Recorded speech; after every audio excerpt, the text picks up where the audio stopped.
Serie A returns this weekend, and one of the big questions heading into the new Italian top flight season is whether any of the chasing pack can overhaul Juventus. Last season, we saw the likes of Lazio, Inter Milan, Atalanta push the old lady close, but ultimately it was Juve who won the Scudetto.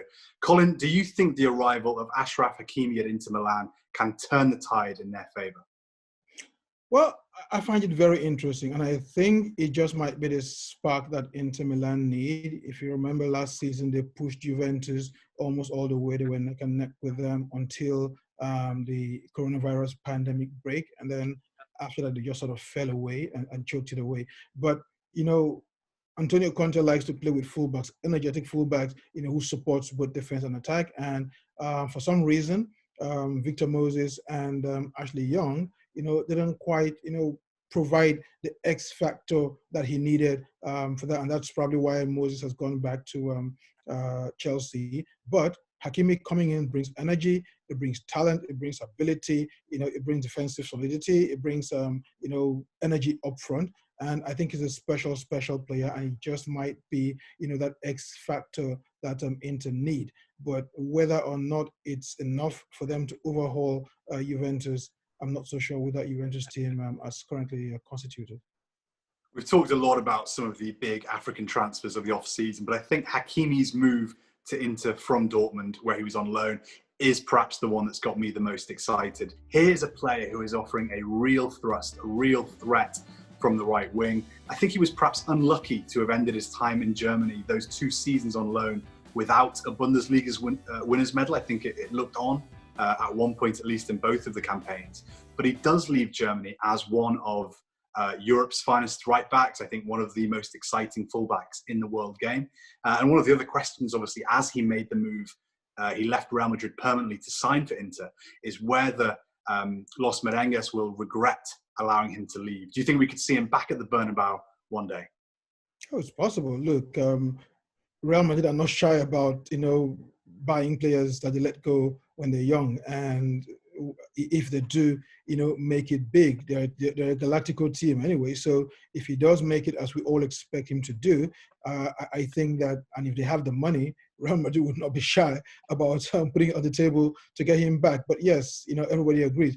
He's one of the best and the brightest young prospects of European football, and I fully expect him, to prove it in the Serie A.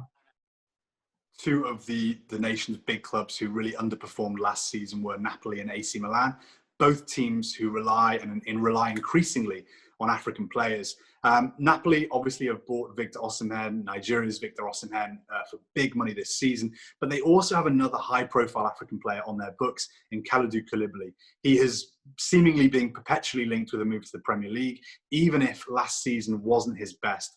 Do you think he'll still be at Napoli when the transfer window slams shut in October?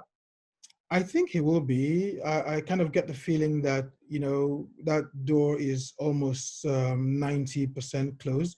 If I remember correctly, Napoli have given an ultimatum of this weekend for any club that wants him. And that's a nod to you, Man City, if you're listening, to come and make their bid and get a player, because after this weekend, that's it. They're not selling anymore. So, and, somehow I get the feeling that part of the problem might be there's still some holdover from the Jorginho transfer. If you remember, he was this close to joining Man City, and then he ended up at Chelsea. So I think there's a bit of friction there between Man City and Napoli, and it's spilling over into these transfers. So I don't expect anything to happen this week.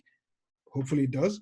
But if it doesn't, then that's done until maybe the next transfer window. I personally think that Alan had proved to be such a key figure at Napoli in protecting that back line. It'll be really interesting to see how Koulibaly copes without that pivotal defensive screen in front of him this season. And I'm also really excited to see Milan's midfield of Ismael Benacer and Franck Kessie of the Ivory Coast. I think Milan, they're maybe still over-reliant on Zlatan. I'm not expecting them to even maybe break into the top 4 this season, but that midfield pairing is certainly one for fans to watch. Let's quickly look at the other end of the table, a player who is returning to the top flight after having been relegated with Crotone. Of course, I'm talking about Nigeria's Simi Nwankwo. He's 6'6". You can't really miss him, but will he be troubling Serie A defences this season, do you think? He's used to it. He's been there before, and he went down with them, so it's familiar territory for him. He might not get 20 goals like he did in Serie B, but I do expect him to get at least 10 to 15 goals this season.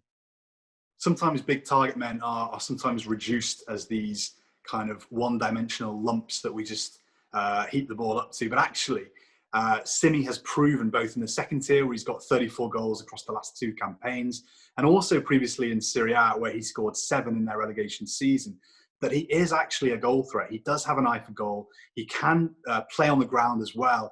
And I'm personally really surprised that we've not seen more of him for the Super Eagles over the last few years. Do you think this is something that could change? He's now 28. Could a return to Serie A prompt an upturn in his international fortunes? It's a possibility. Look, we've got plenty of up-and-coming strikers, chomping at the bit to get into the Super Eagles. Apart from Osimhen, who's top of the line, you've also got Sadiq Umar at Partizan, and you have the guys in France, Benacer in France, and then Simi's also there. So there's quite some competition going on there. So, but look, if he starts scoring goals in Serie A, I expect him to get right back in the mix as soon as possible. Well, thank you very much for watching ESPN on YouTube. For more sports highlights and analysis, be sure to download the ESPN app. And for live streaming, premium content, and let's not forget as well, ESPN FC 7 days a week. Subscribe to ESPN Plus.